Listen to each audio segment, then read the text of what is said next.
You are about to listen to the Dr. Daliah Show. Sassy, stimulating medical talk radio. Any medical advice Dr. Daliah Wax gives on her show should not be substituted for an actual visit to your medical provider. And now, here's Dr. Daliah.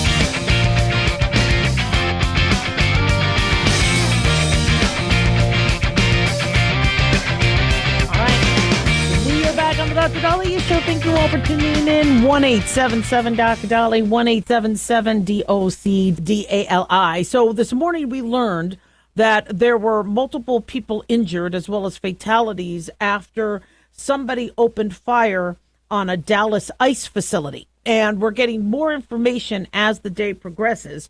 And the name of the sniper, who apparently was on a nearby building rooftop, who's the alleged suspect, is Joshua John, a 29-year-old described as a white male who turned the gun on himself after killing at least one migrant and wounding several others at a shooting at a Dallas Immigration and Customs Enforcement facility. This occurred shortly after 7 a.m. Local Dallas time, and it appeared that the gunman was targeting migrants on an unmarked transport van before killing himself. Multiple law enforcement sources have confirmed the identity of the gunman as Mr. John, Jahn, Joshua John, and that the sniper fired indiscriminately. Now, there were early reports indicating, according to Daily Mail, that a second victim died in the hospital. We do not have that confirmed as of yet. But we do know that one fatality was the shooter himself, and then there were multiple injured that had been taken to local hospitals. The victims appeared to be ICE detainees. No law enforcement were injured.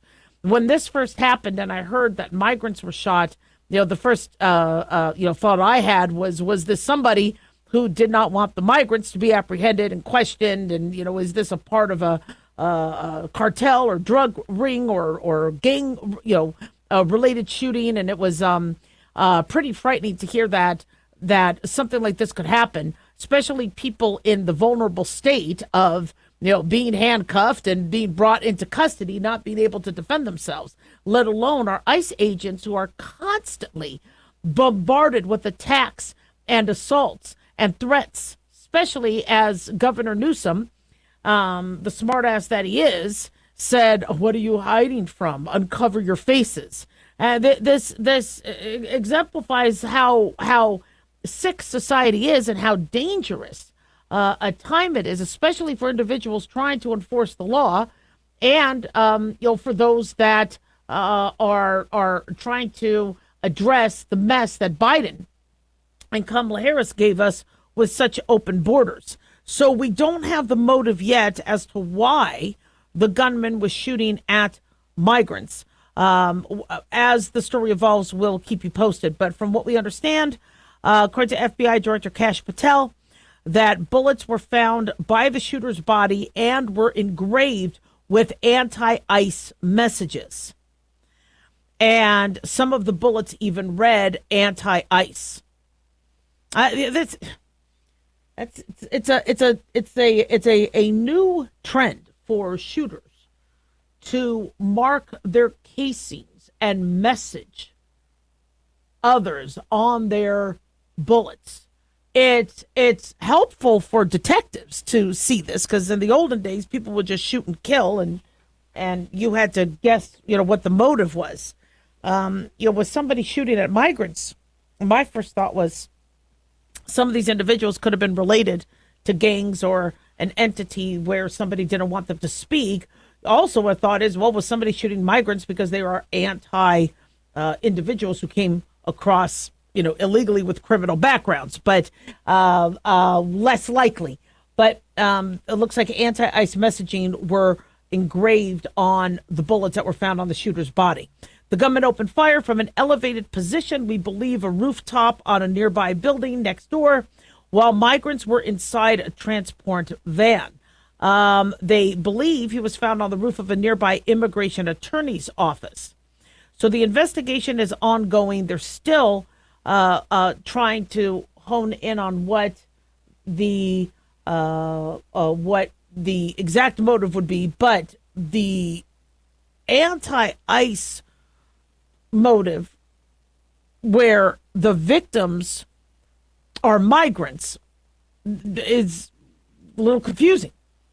And I don't want to see anybody shot. But you would think that if he was anti-ICE, why would he be shooting the migrants that are being detained by the people he's against? So there has to be a lot more clarification of what exactly is going on. But I'm looking at the bullets now, and you're seeing the writing on them.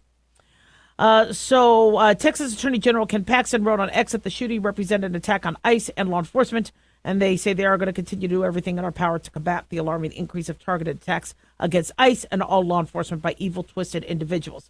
This should be every mayor, whether they're right or left, every governor, whether they're right or left, should speak out against any of these attacks and assaults on law enforcement. And seeing it's hard enough for people to get up and do their job and to be, to put their lives at risk, put their families at risk. But then to have governors like Governor Newsom, or to have individuals that are attacking them, throwing Molotov cocktails at them, shooting at them. This is, and the interesting thing is recruitment is up. People are not deterred. Like what happened with Charlie Kirk, how horrific and frightening an attack like that was, and being able to assassinate a young father of two.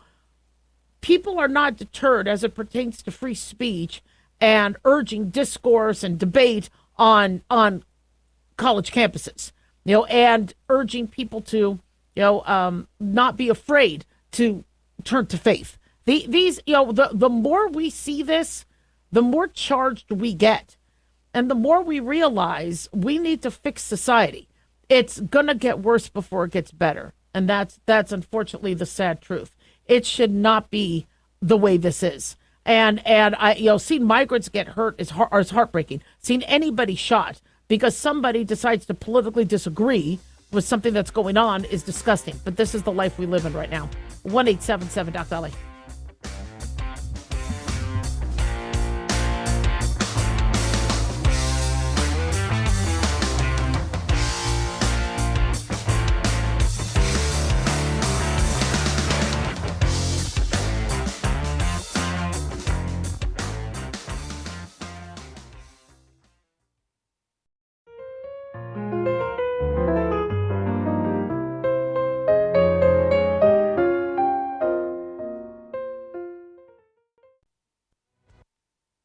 Have you ever thought you'd like to buy and sell houses but didn't know how or where to get the money? My name is Ron LeGrand, and over the past 40 years, I've bought over 3,000 houses without using my money or credit and taught thousands to do the same. Today, even in a virtual environment, we buy nice houses in nice neighborhoods using no banks, realtors, contractors, or other costly entanglements, and build huge cash flow and wealth without the hassle of tenants, all without credit and little or no money. You don't need a license or experience, and I'll show you exactly how it's done.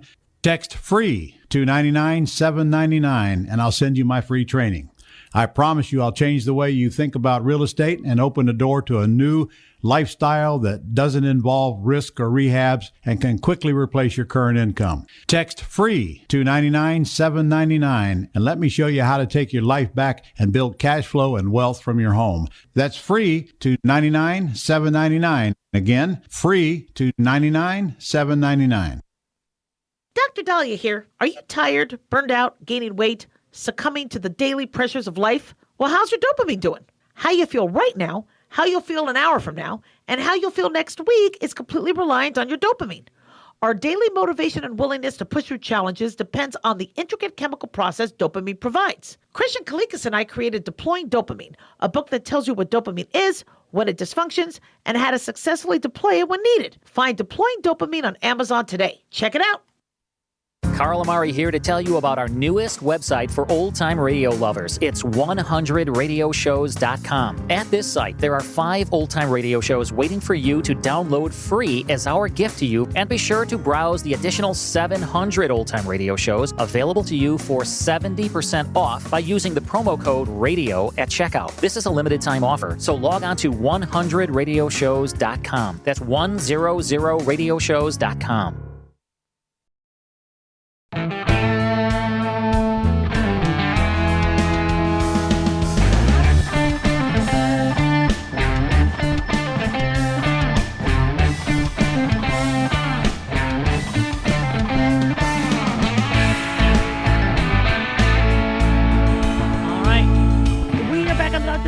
Show. Thank you all for tuning in. 1-877-DOC-DALI, 1-877-DOCDALI. Big thanks to Talk Media Network for making the show happen.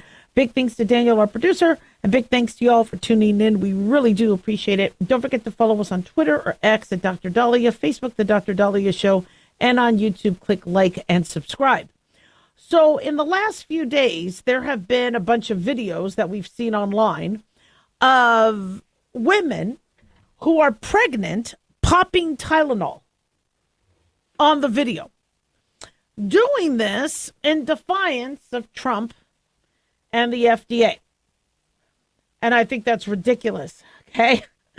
And I'm very, very frustrated that we're in this mess right now where I've known, and I've spoken about it on the show, about how Tylenol there's been study after study starting to link it with neurodevelopmental issues, ADHD, autism, where we might need to rethink the widespread, blanket use of it. And I've known about it for years. I've been telling my patients, I've been telling my listeners, but no guidance during the Obama administration, no guidance during the first Trump administration, no guidance during the Biden administration. Now, after a study from Harvard and doctors speaking out, Trump, Dr. McCary, Dr. Oz, many of the now the public health heads of public health, as well as RFK Jr., have spoken out to give guidance, which is something pregnant women has needed for a while. Do I believe that our rise in autism cases is all because of our Tylenol use? Absolutely not. I think there's multiple other factors that could be at play. However, when I have been seeing studies for years saying Tylenol or acetaminophen or paracetamol may not be 100% safe, and we might need to consider cautioning pregnant women, then why wasn't this done before? Well, because it's done now, and as liberals seem to always respond every time something happens during the Trump administration to just be against it. Now we're seeing these TikTok videos of people, downing Tylenol, and you see they're notably pregnant, and you're like, "What are you doing?" And then somebody asked me, Dr. Daliah, would this be assault? So here's the thing, if you are purposely trying to hurt your child, that's a concern, and we intervene. We don't want moms doing drugs when they're pregnant. We don't want moms not getting appropriate medical care. And so, we do have means within the public health sector to assist and intervene to make sure that the fetus is going to be safe. But with Tylenol and people having taken Tylenol like it was candy all this time, all we're doing right now is watching these videos going, come on, what are you doing? So President Trump's presser, or his announcement the other day, was taken, I guess, with a great assault by a lot of doctors and by a lot of individuals. But the official stance by the U.S. FDA is they are starting to respond, which is something they needed to do for years. They are responding to evidence of possible association between autism and acetaminophen during use in pregnancy. It's about time. And on September 22nd, 2025, so a couple days ago, they say the agency is initiating a safety label change and notifying physicians of a possible link. That is exactly what the FDA is supposed to be doing. This is what we're paying them to do. Now, them notifying physicians of a potential link, as well as notifying the public, is something we want to encourage. Now, people that are liberal and anti-Trump are against it because Trump said, well, don't take the Tylenol, don't take the Tylenol. Now, he really seemed adamant about that. Now, he's also nervous about the multitude of vaccines kids are getting, and suggesting maybe they shouldn't be getting 6 in one shot, maybe at one time, 6 injections, maybe spread them out, and he's been kind of echoing what a lot of parents who have been concerned about vaccines have been. But many people kind of took that press conference as, okay, he's not a doctor and he's giving medical advice. And Trump is going to give his opinion. He's not going to be quiet. There's not going to be this big press conference having to do with something that he feels strongly about where he's not going to give his 2 cents. And yes, he did give his 2 cents. And I had echoed after that, make sure you talk to your medical provider. Medical advice should be obtained by, your doctor, not necessarily a politician. But I agree with the fact that the FDA is doing the following. So the FDA initiated a process for label change to acetaminophen and similar products to reflect evidence suggesting that the use of acetaminophen by pregnant women may be associated with an increased risk of neurological conditions such as autism and ADHD. They are alerting physicians worldwide, and the FDA Commissioner Marty McCary said the FDA has taken action to make parents and doctors aware of a considerable body of evidence about potential risks associated with acetaminophen. He said even with this body of evidence, the choice still belongs with parents. The precautionary principle may lead many to avoid using acetaminophen during pregnancy, especially since most low-grade fevers don't require treatment. It remains reasonable, however, for pregnant women to use acetaminophen in certain scenarios. There's been studies, including the Nurses' Health Study 2, the Boston Birth Cohort, that have shown an association. They haven't necessarily shown a causal link where they had a bunch of people take it and see if it turned their children autistic. We can't do that ethically. But an association where they look at, okay, you have a child with autism, or what did you take during pregnancy? What were your exposures? Now, I think it shouldn't stop there. I think acetaminophen and ensuring that if there is a risk that people are notified, that's paramount. This should not be controversial at all. I understand Trump's like, oh, don't take any of it at all. But and I know, some people kind of had an issue with that, but he's not wrong in wanting the public notified that there was something that, who cares if it went against a very powerful pharmaceutical company? The patients have a right to know. But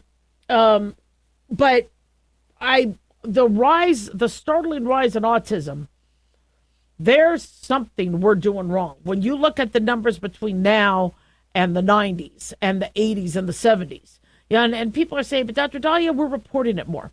So because we're reporting it more, the numbers are up. Well, yes and no.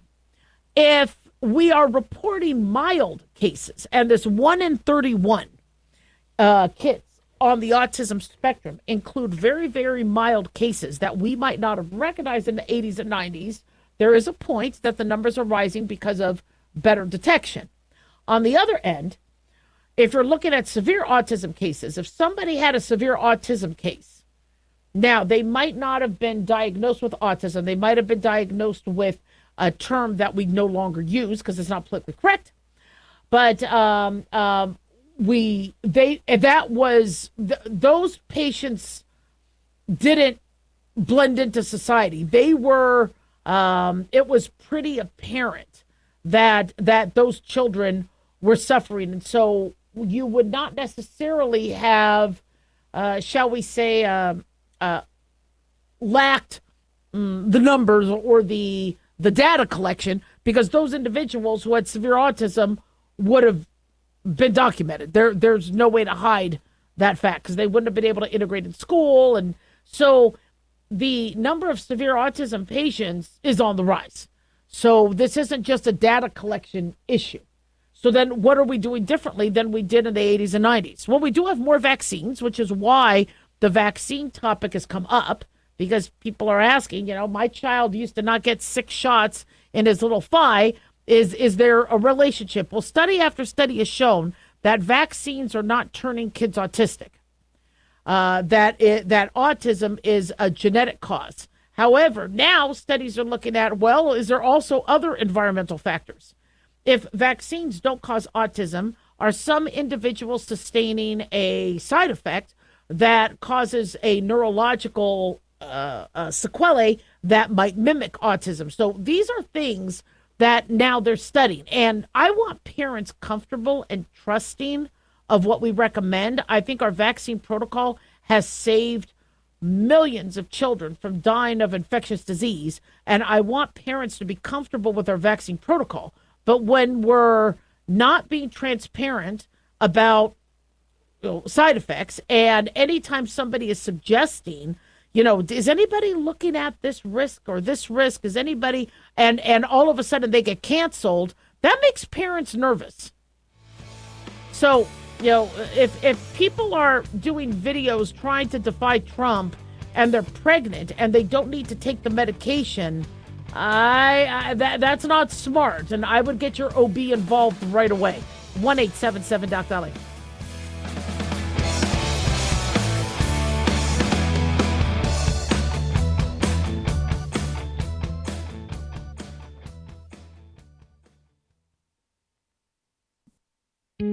Looking for a gift that can actually help secure someone's future? It's Mark Falter's new book, Common Sense Income Strategies. It makes the perfect gift for that special someone in your life. Mark has helped thousands of hardworking Americans secure their financial future by using time-tested strategies that continue to create wealth, whether the market is up or down. Strategies that will make perfect sense once you take the time to read this powerful book. Common Sense Income Strategies brings to you what Mark has been teaching in person and talking about on the radio for decades. You've worked too long and too hard not to see the fruits of your labor. To learn how to receive your free copy, call 866-764-2635. That's 866-764-2635. Secure your future with Common Sense Income Strategies by Mark Falter. Again, to learn how to receive your free copy, call 866-764-2635. That's 866-764-2635.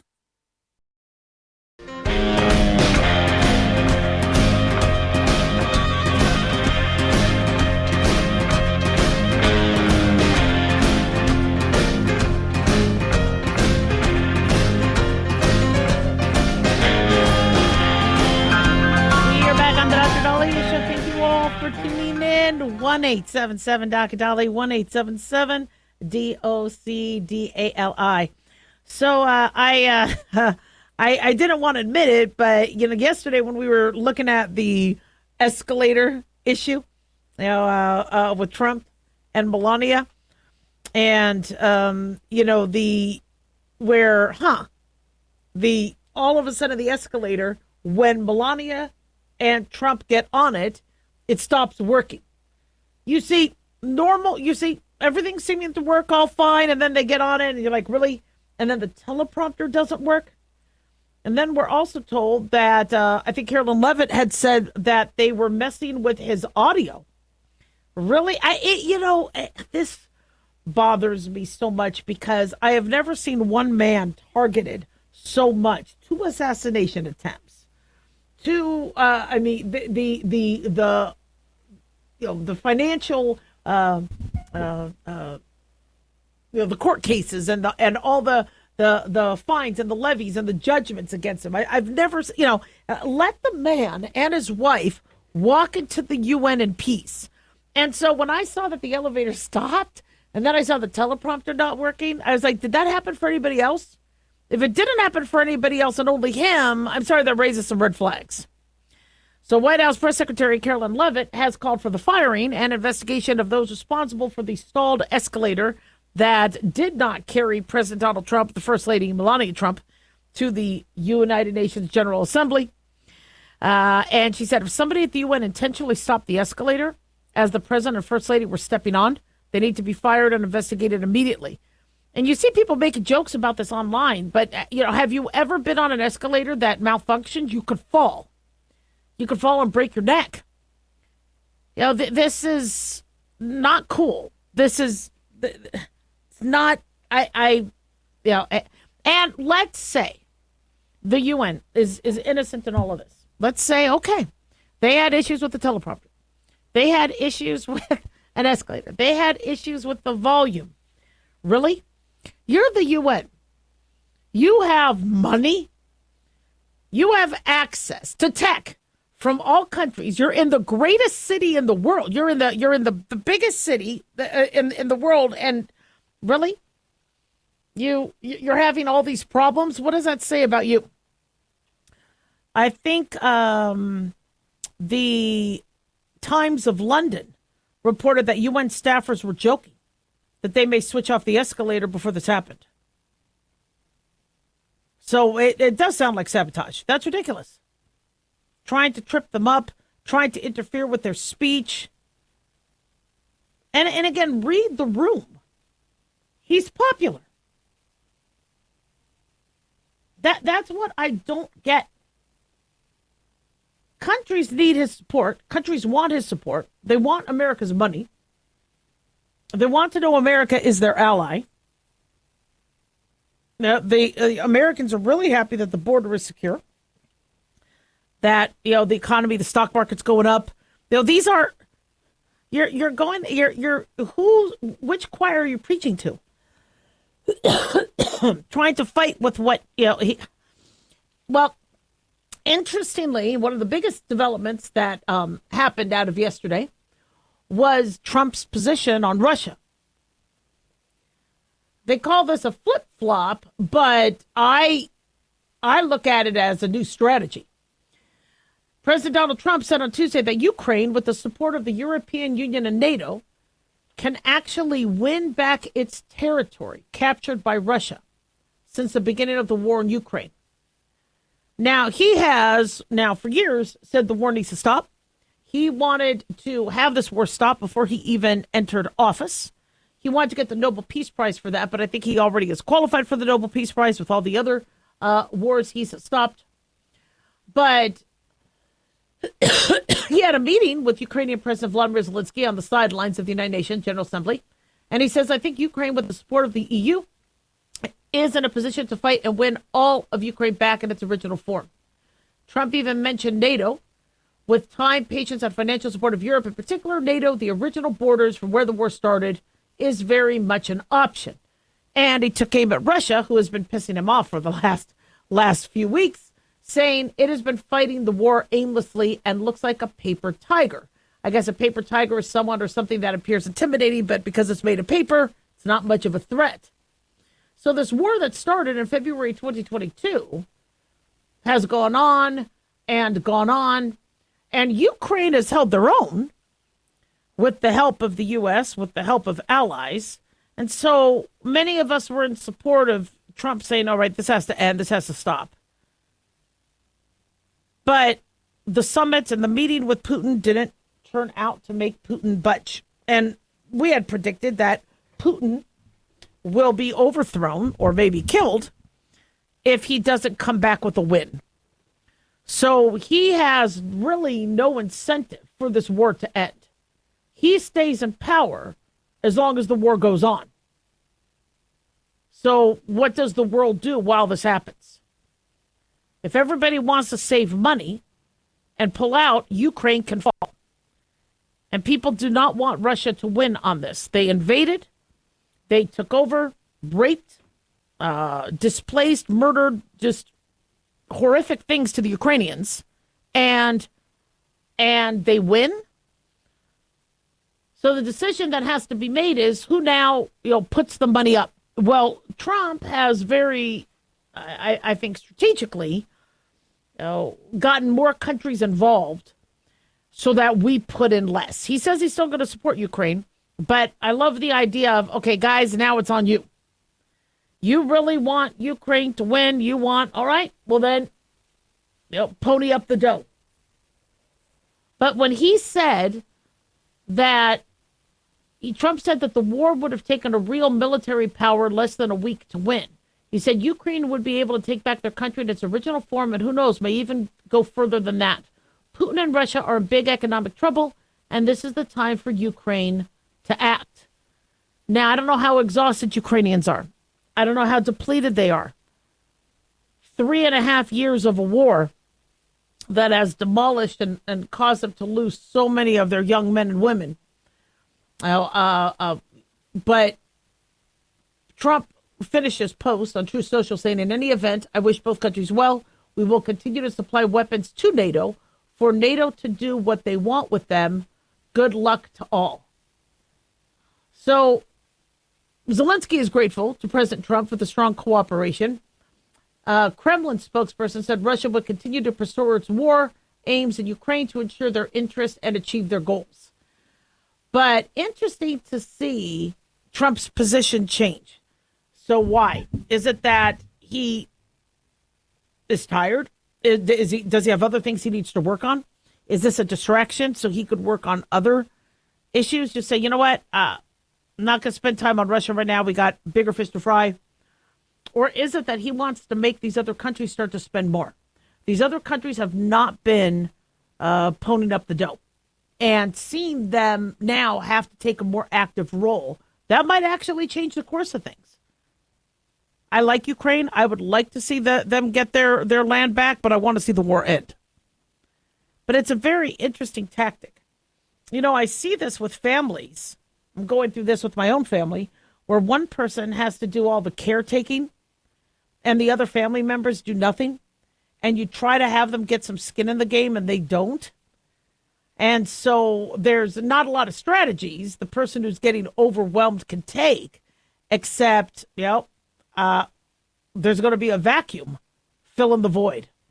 Now that stinks because the person who is the patient or the country per se, or the victim, does not want to be in the middle of this, but they need the help. And sometimes the vacuum will allow somebody else who publicly needs to show that they're on it to step in. 1-877 Daliah. Don't go away.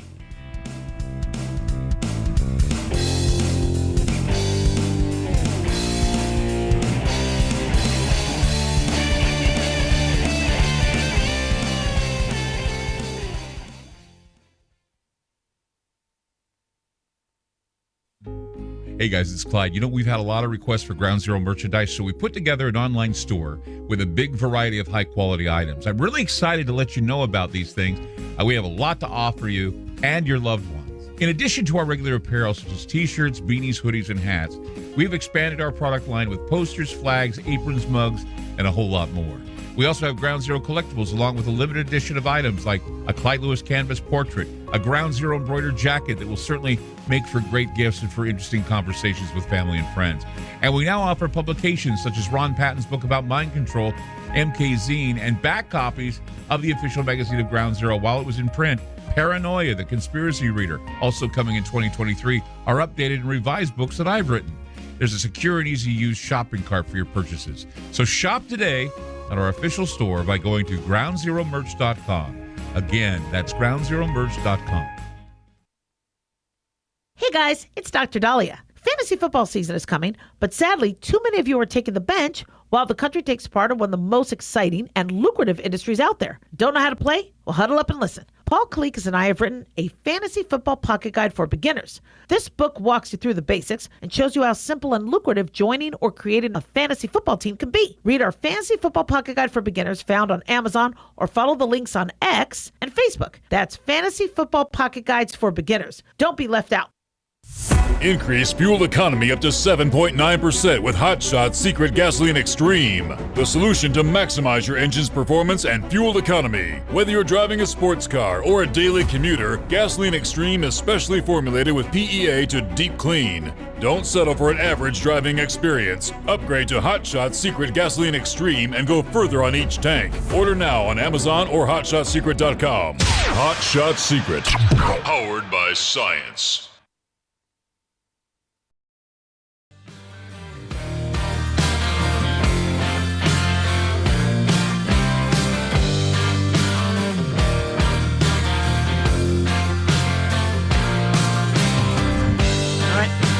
We are back on the Dr. Daliah Show. Thank you all for tuning in. 1-877-DOC-DALI, 1-877-DOC-DALI.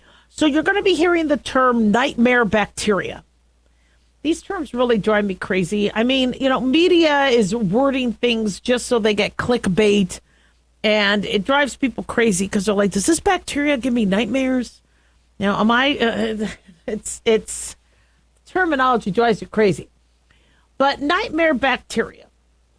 These are drug-resistant bacteria, and infections by these has rose almost 70% between 2019 and 2023, according to a report from the CDC. Driving the increase in this bacteria, these are bacteria that have an NDM gene called the New Delhi metallobeta-lactamase. And bacteria with this gene were rare. we only would see it, in a few individuals outside the U.S. And the carbapenems was the class of antibiotics that was known to work against them. Now, apparently they're resistant to the carbapenems, which means if somebody does end up getting an infection by one of these bacteria, we may not have enough tools to fight it. According to Al Jazeera, they say the cases, even though are low, are starting to rise in the United States. And according to David Weiss at Emory University Infectious Disease, they say the rise of NDMs in the U.S. is in grave danger and very worrisome. Researchers had access to data from 29 states that test for and report cases of carbapenem-resistant bacteria.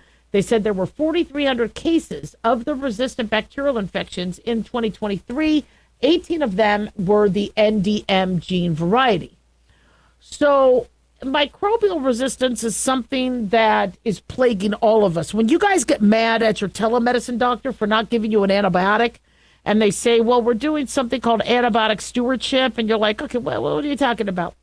Well, because we have written so many antibiotics and used antibiotics when you didn't have a bacterial infection, they've become weaker. Or bacteria that should have been killed off by this will let's say, for example, you have true strep throat, and you give an antibiotic, and the majority of the bacteria die off, but there's some that wake up after that assault going, I'm still here. We're still living, guys. We're still here. Well, they might have a genetic makeup that allows them to be more resistant. Well, if they survive that assault initially and they don't get hit again, they can then make progeny that may also have that resilience. But overusing antibiotics, not properly taking, the course, not also utilizing your natural immunity to help knock out the bacteria, allow it to still grow and still make babies. And so we have to kill off infections properly. Carbapenem antibiotics were some of our last resort antibiotic classes. And to see these resistant infections rise from under 2 per 100,000 people in 2019 to 3 per 100,000 in 2023, that's a huge rise in 4 years, a rise of 69%. Now, the rate of these NDM cases rose from about 0.25 to 1.35 per 100,000 people, which authors say is a 460% increase. Now, is it because people are bringing these bugs in from other countries? Is it because of travelers? Is it because of immigration? Or is it that these bugs are getting smaller and they're finding hosts and they're finding ways to expand and survive? Remember, all these bacteria or viruses or pathogens have to do all day long is figure out how to survive. They don't have to try to catch, the next episode that gets dropped on Netflix. They don't have to worry about, picking some kid up at a school. All they have to do is survive. And so they become very efficient at that. So let's say you have a UTI. Simple UTI, urinary tract infection, that used to be managed by an antibiotic might now not be if it's of one of these quote-unquote nightmare bacteria.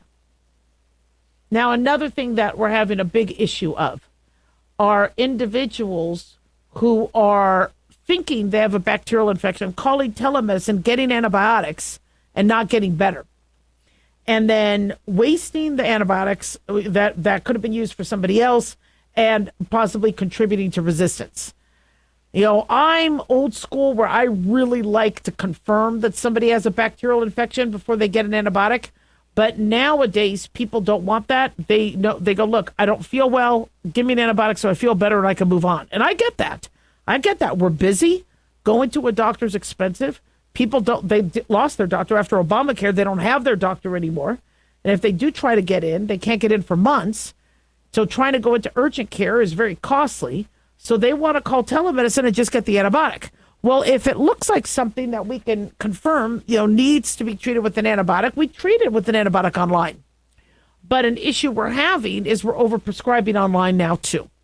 And these telemedicine companies keep giving guidelines on how to, do antibiotic stewardship and how to, just because somebody has a sore throat, look and make sure and do center criteria and see if it actually does look like strep or not. Carbapenem-resistant Enterobacter infections are bad. They could be in the form of UTIs. They could be in the form of pneumonia. They could even be in the form of sepsis and cause bloodstream infections. So U.S. isn't the only one starting to see these issues. We see it in South Asia, Europe, Africa. And, we've been sounding the alarm on antibiotic, resistant infections for a while. There's also antifungal resistant fungi infections. And God forbid you're immunocompromised and you can't help fight off this, the infection, you're in trouble. We take it for granted. You get an infection, you can just take an antibiotic. I mean, people used to die before the advent of antibiotics, and now we pop them like candy. But what happens if there's what happens if there's a shortage? What happens if you have an allergy to the medication? Now, these are things we need to be aware of. Now, I spoke years ago about other options we might need to if we run out of antibiotics, shall we say. What else can we maybe use? Silver, for example. So we've used silver and silver nitrate. We used to use that to treat STDs back in the Civil War days. And so colloidal silver has been studied pretty thoroughly. One study in 2020 from Yokohama University looked at the antiviral effect of these silver nanoparticles and found them to decrease viral replication and viral load. They say that the silver particles interact with structural proteins on the surface of extracellular viruses to inhibit infection in the early phase by either preventing viral attachment or entry or by damaging the surface proteins to affect the structural integrity of virions. So this was studied because of COVID. Now, the problem is high doses of silver could be cytotoxic, could also hurt the healthy cells. And unfortunately, when the political narrative isn't that enthusiastic about other options, we didn't really go much farther with that. Another study, published in the International Journal of Nanomedicine, also looked at colloidal silver, where researchers from India, Singapore, and Korea investigated how silver particles could work against coronavirus. And they did suggest that it should be under consideration as an alternative research topic for therapies. So we have some work to do, but we need to be aware that we might not be able to handle all our bacterial infections due to the rise of resistance. 1-877-DOC-Daliah.